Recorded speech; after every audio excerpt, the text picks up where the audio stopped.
Future Talk. This is Future Talk with Omnial Saleh and Hani Balkis. Happy Thursday, everyone, and welcome back to Future Talk right here on Pulse 95. This is the one and only place where we give you a quick roundup of everything that is happening in the tech world, in the UAE, and all around the world.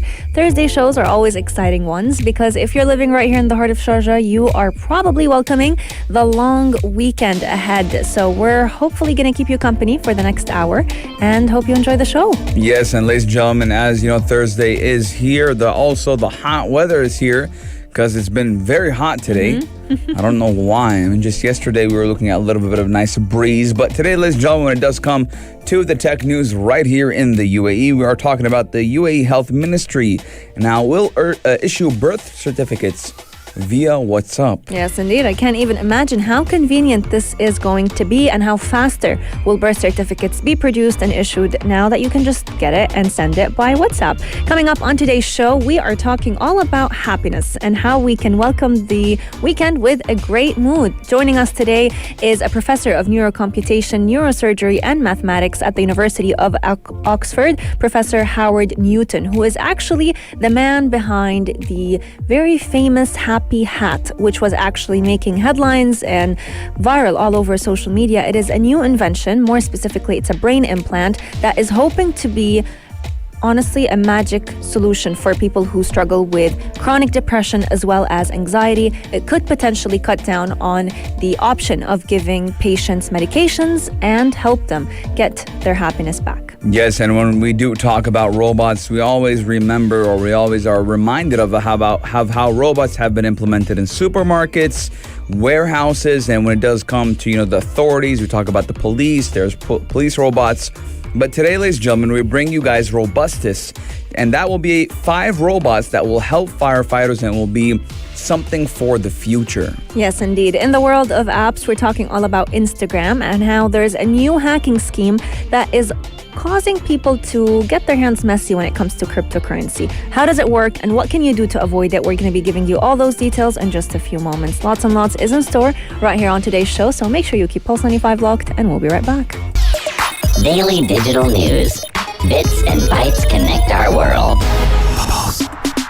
Ladies and gentlemen, when we're talking about WhatsApp, we always talk about, it being the number one form of communication in this day and age. And today, we are talking about how the UAE Health Ministry will issue birth certificates via WhatsApp. Now, we do know that the service is end-to-end encrypted with an authenticated WhatsApp account.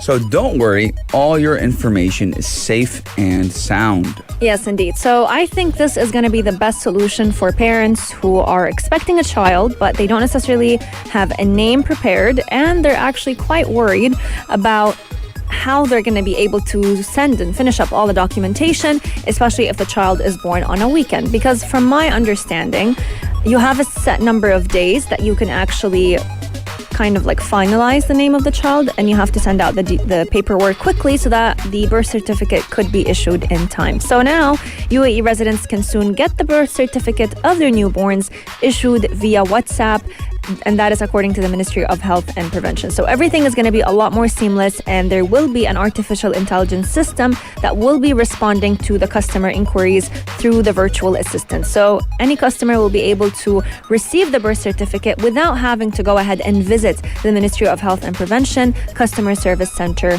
to be able to submit the paperwork. Yes, now the ministry did take it to Instagram and posted a video highlighting how the service works, and did say that our smart services are a click away and will soon be available via WhatsApp. Now, the ministry also did highlight that the service is part of its celebration of the UAE Innovation Month, which is taking place, this month. Now, we are looking at the service being an end-to-end encryption within an authenticated WhatsApp account that does ensure the highest levels of security and reliability. So again, we are looking at, a very secure way of, having your birth certificate or your children's birth certificate, being sent to you via WhatsApp. And, the interactive WhatsApp chat will also help respond to customers' inquiries and questions about services. And that would be, implemented while employing artificial intelligence as well. And we are looking at, the ministry making every effort to keep pace with the latest technological developments and adopt the latest AI techniques and employ smart predictive techniques that will analyze data and digitize government work. We are looking at the UAE going fully digital. Sharjah has gone fully digital when it does come to, their government sectors, as well as Abu Dhabi. The whole UAE as a whole has gone fully digital, and this is just one more feather in the hat when it does come to fully digitizing government work. Yes, indeed. Let us know what are your thoughts and if you're excited for this new feature that the UAE is facilitating for every resident living in this country. It's going to be a lot easier, a lot more seamless, and it'll give parents more time to spend with their newborn instead of having to get busy with paperwork. Coming up on today's show, we still have lots to share with you as we discuss the 5 new robots of the future that are currently being worked on right here in the UAE and showcased in different Emirates. Check this out. Check this out. Pulse 95. Let's talk all about the robots of the future. Today we'll get a chance to meet them, not yet in person. However, very, very soon they will be available everywhere. They will be making your cup of coffee. They will be giving you everything you may need to know when it comes to certain conferences that are taking place around the UAE. First off, we got the Robista, which basically means a robot that can also act as a barista. Yes, and it is a robot coffee maker that can serve a flat white in minutes, and it is only one of 5 eye-catching technologies that were on display at the Abu Dhabi's Unmanned System Conference. Now, from a Robista to a robotic force that can attack an enemy, Abu Dhabi's Unmanned Systems Exhibition and Conference, better known as UMEX, has showcased some of the world's most cutting-edge technology.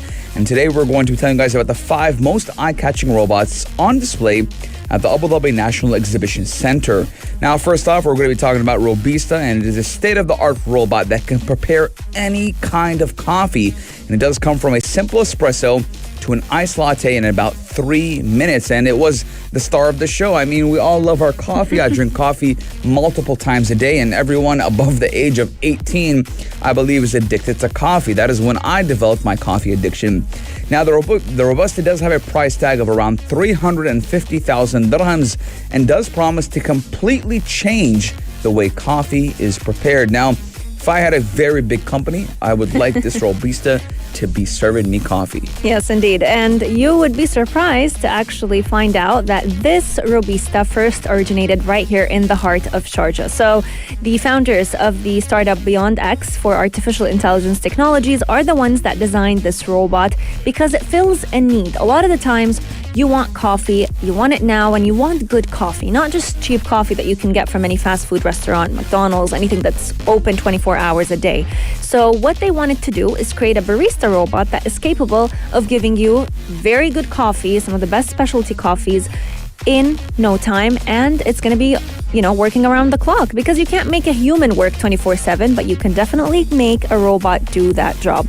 Next on the list is a 6-legged heavy lifter. So this robot was actually the center of attention at this conference because it was a 6-legged yellow behemoth robot that can carry about 1,000 kilograms over different challenging terrains. It kind of looks like a tractor that you may see on the road, but it doesn't have any human in it, and it was created by a team of students and a professor at Khalifa University. Yes, and when we were talking about, something that I like the most is the robot fireman. It's another piece of defense technology on display, and that was a robotic fireman. Now, the RS-3 is used by both Abu Dhabi Civil Defense and the American Army. Now, the nozzle does shoot out about 9,400 liters of water per minute and can reach a distance of around 50 kilometers. Now, it is one of the most powerful and durable pieces of equipment used to fight fires. It also does have a large fan to combat flames and does absorb smoke and can be controlled by a controller from up to a kilometer away. So we're talking about distant or remote, firefighting. Now, the device can withstand temperatures of more than 200 degrees Celsius and even a front shovel that can remove large obstacles. So we're looking at a, full-on Terminator type of robot firefighter. Absolutely. The last two robots that we're going to be talking about today are both targeted for military purposes. We've got the robot that was actually the child of an Australian company known as Marathon Target. They created robotic targets for live fire training. So it isn't just a target, it's a smart target that can actually help you aim correctly. And last but not least, we've got the Zena drone, and it's basically a 2 meters wide, 2 meters long drone that can be used for security, logistics, and surveillance. It can also automatically charge itself. Let us know which of these 5 robots or 5 inventions caught your eye the most, and which one would you be interested to be able to actually see come to life. I'm most interested in the Robista, and that's just because I am truly addicted to coffee. Let us know your thoughts. 4215, taking a short break, but when we come back, we've got a very interested conversation lined up for you with Professor Newton Howard, all about the hat or the happy hat hacking that we're going to be talking about. Future Talk. This is Future Talk. With Omnial Saleh and Hani Balkis. Have you ever wished you could change your mood at the drop of a hat? And more specifically, this conversation is mostly for those who struggle with mental health illnesses such as anxiety and depression, because soon enough, right here in the UAE, you may be able to do that. University of Oxford Professor Newton Howard has been working on what is known as the happy hat with the help of UAE investors. He has invented a machine that hacks the brain and allows everyone wearing it to basically experience a sustainable state of happiness. Joining us today is Professor Newton Howard, all the way from Washington, D.C. over Zoom. Thanks a lot for joining us. Thank you very much. Good morning, Professor. It is currently, around 5 a.m. His time, but, we'd like to thank you for taking the time and joining us on this beautiful day. Now, kickstarting the conversation, I want to ask you, how does the Kinetic Intelligent Wireless Implant actually function? Essentially, there are 2 classes. Thank you for having me on your show. There are 2 classes of this technology. One we refer to as the BCI, which is a brain-computer interface that's wearable on the top of the brain. And one we refer to it as a DPS, deep brain stimulation. And this is placed deep within the brain at the area where there's a problem. And the way it works is that it senses the neuronal activities in that area and establishes reading of overperforming or underperforming neurons. And it then creates what we refer to as a recipe to modulate by electricity or by light these regions and bring them back to equilibrium. Equilibrium is the most important thing in the brain to actually reach a balanced, happy activity. Absolutely. Now, the question is, how is this implant actually placed in the human body? And is the process of putting it in actually invasive? The BCI class, or the brain-computer interface class, you wear it on the head almost as if you were wearing a hat for approximately 20 minutes for up to 14 sessions where you would start seeing therapeutic effect. The DPS, or the deep brain stimulation, that one gets placed surgically in the brain, in the areas like, for example, if it's Parkinson, it would be in an area called the subthalamic nucleus or the basal ganglia.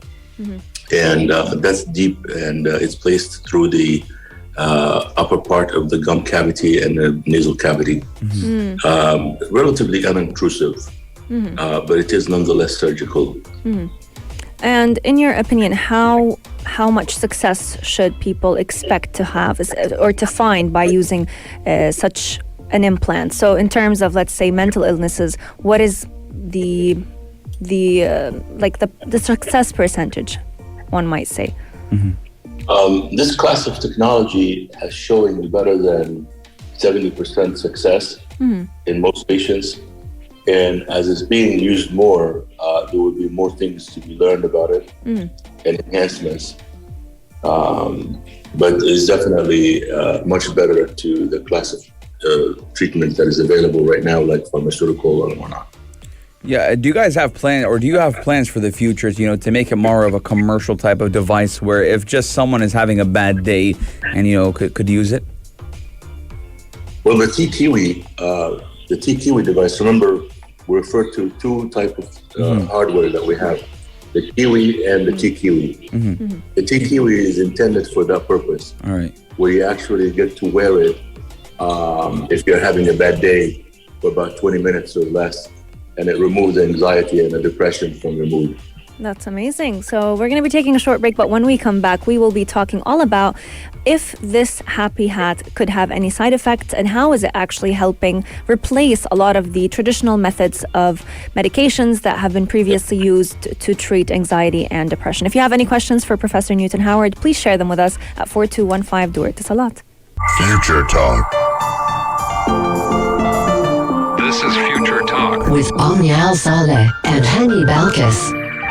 Many of us tend to take for granted the basic feeling, and I shouldn't say basic because a lot of people actually don't get to feel it on a day-to-day basis, but the blessing of getting to feel happy. If something good happens to you, you feel happy. If someone says something nice to you, it sparks that feeling of happiness. And for people who struggle with mental health illnesses, that may not just be the case, especially if they struggle from a long-term depression or even anxiety. But today we're talking all about a happy hat, one that could hack your brain and allow you to experience that state of happiness that you may have lost at any point in time. Joining us today is the founder and the inventor behind this happy hat, professor that is actually working at the University of Oxford, Professor Newton Howard, who is joining us all the way from Washington, D.C.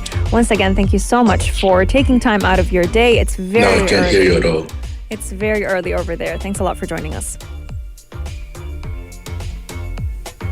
Yes, so we are going to start off by talking a little bit about I cannot hear you at all on here. Okay, so as we kind of figure out the technical difficulties, can you hear us now? Now I can hear you. Now I can hear you. Perfect, that's great. So to start off today's conversation, we will be talking a little bit more about the side effects. So a lot of people nowadays, if they get diagnosed with long-term depression, the first kind of resolution that a lot of psychiatrists and therapists think of is medication. So what are the side effects of those medications in your opinion, and how can the happy hat kind of counteract those side effects?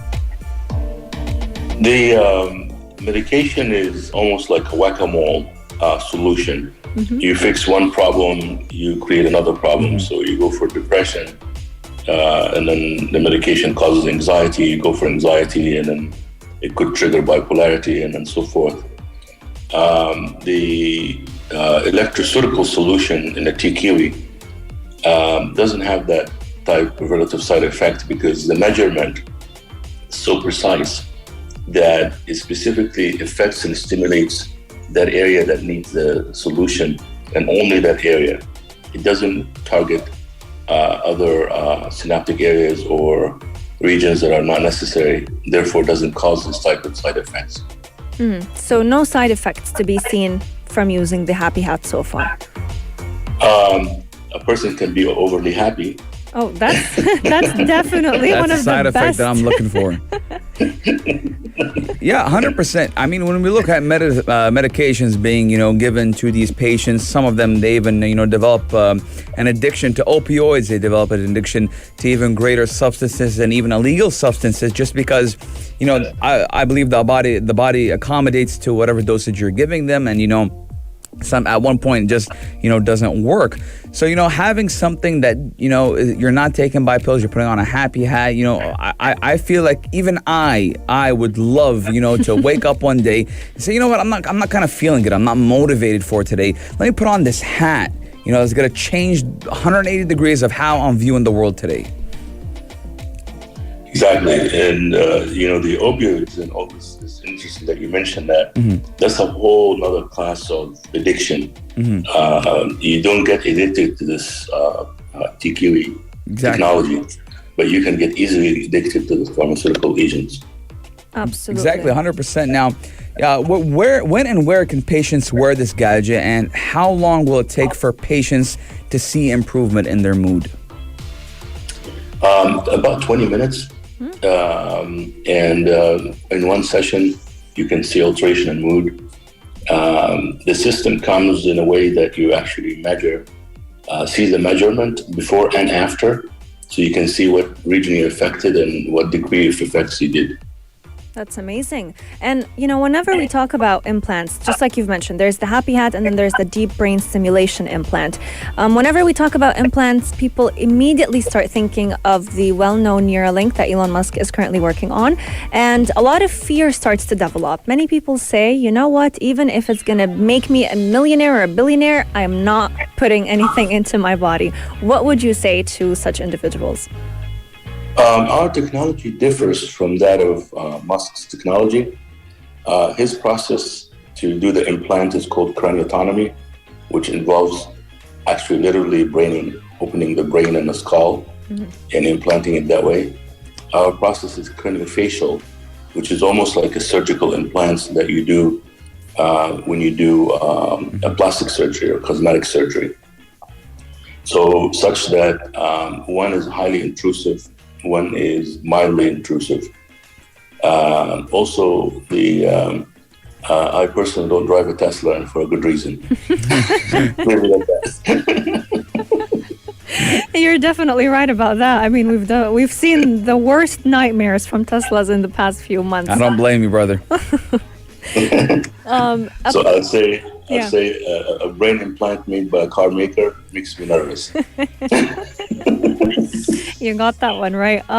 Whenever we talk about the Happy Hat and the deep brain stimulation, there's always another aspect to it. Apart from just helping out mental health patients, it also has capabilities for different diseases. Once upon a time, whenever you hear a doctor say them, it felt like a death sentence. So what is your hope for this technology to be able to accomplish, apart from just helping mental health patients?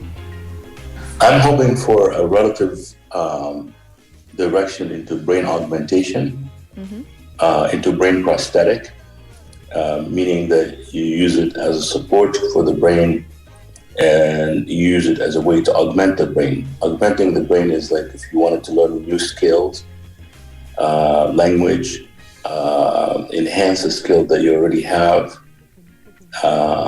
So these capabilities are actually within the range of TQE and the Kiwi. That's amazing. And I love it. You're currently collaborating with UAE investors. How soon could we see such technology being implemented right here in the UAE? Or could I have, an exclusive executive order to be sent one for me? I can do a trial period. I don't mind. We have approximately set a timeline for ourselves to be in the market within 6 months. Ooh, very, very soon. All right, before you test it out, before you bring it out to everyone in the market, you can always, send one by me, And he wants to be one of those I'll do a great marketing scheme on it. I would love that. Professor Newton Howard, thank you so much for joining us today and telling us all about the Happy Hat. We cannot wait to see it out there on the market, and you better believe we will be one of the first people to test it, hopefully. I'll get my head on it. Not my hands, my head. Thank you. Thank you so much, Professor. Hope you have a great day. Thank you again for taking time out of your morning and coming, in Washington, D.C. We're looking at the early hours of around 5:45 in the morning. Thank you once again, Mr. Thank you. Good night. Good night. Good morning. Thank you so much. Taking a short break, but when we come back, we are going to be talking all about the well-known Instagram and how there is a brand new scam that is actually making headlines. How can you fight it and how can you recognize it? We're going to be giving you all those details in just a few moments. Pulse 95. Apps all around. What's worth a click and download? Ladies and gentlemen, today we're not really, promoting an application or, we're more of, letting you guys know about an Instagram hacking scheme, how it's exploiting people, close friends, and much, much more. But, we're going to be talking about this in just, and how Instagram as a whole has become a very big medium for social media engineering or social engineering in general and making people, feel safe. And just, we've seen these bots all the time. Hey, make a quick $5,000, DM me, it's all a sham, Always remember, easy money is always a lie. Absolutely. And this has definitely been a rising issue with different platforms, not just Instagram. However, Instagram has definitely been the most popular. Hackers are impersonating people on the platform and asking their closest friends to help them verify their accounts. A lot of users have said that they were still locked out after Instagram verification processes failed to work, and Instagram did say that they're currently working on the issue to help stop all those scammers and make sure that users online are safe and sound. So to give you one example of how this scam would go, and usually if you can hear stories of others, you'll be more aware on how to spot a scam even before you fall a victim for it. So one woman one day woke up to a DM on Instagram from an account she was following, and that DM said, "Hey, can you help me?" And when she did reply, she found out that she was immediately locked out of her account and that she needed a mutual connection to help her recover it. So, or the person talking to her said that. So she wanted to be helpful. She was like, you know what, I'll go ahead and, contact my mutual friend. That mutual friend sent a code and she entered her information. Once she did that, within seconds, she was locked out of her account as well. And it turned out that the user who was having this interaction with her was actually the scammer himself or herself. And what he or she wanted was to basically seize that account and be able to make the most out of it. So once people go ahead and hack into your account, then they start to invest in shady crypto deals, and that actually makes you now become the villain in the story instead of simply being the victim. Yes, and again, ladies and gentlemen, we are looking at how Instagram is being used to scam people, and it's been a very big crisis, and it's a very bad problem. A couple of I believe last year, someone got a hold of a lot of verified accounts on Twitter as well and came out and said, hey, I'm, giving out crypto advice, blah, blah, blah, blah. DM me. We'll make some deals. And obviously when, the general population, when they see someone successful, they think, this person is going to take my hand and put me on the right path to success. So especially obviously with Bitcoin, it's like easy money to many people. Exactly, it's easy money. Crypto is easy money if you know what you're doing. So, these people obviously they DM these verified people, and these verified people, they're actually hackers, would say, hey, yeah, no problem. Just Bitcoin me $100 or $1,000, and we'll get something going. And once that money is sent, it is basically untraceable. So, you just got scammed. And again, remember, ladies and gentlemen, easy money is always bad news. Yep. Yes, indeed. Easy come, easy go. So if you come across any of these messages, you'll usually find them in your requests. Make sure you go ahead and do not respond to them, because the result may be either having you be locked out of your account, or much worse, where you actually end up losing a lot of money. This does mark the end of Future Talk for today and for this week. We truly hope that you've enjoyed this hour with us and have started your weekend on a happy foot, as many may say. Happy foot, happy feet. That is a movie about penguins. But ladies and gentlemen, 4215, let us know your guys' thoughts and what you thought about today's show. Well, we got a lot of shows going on today on the Pulse 95 radio station, as we always do throughout every single day. But we will be seeing you guys on Monday. Same time, same place, only on Pulse 95. Wish you guys a happy and safe weekend. Omni and I will be jumping in our spaceship and, going all the way to space. If you liked this episode of Future Talk, drop a like and subscribe. Pulse 95. Be sure to follow us on Instagram for all our daily updates and top stories.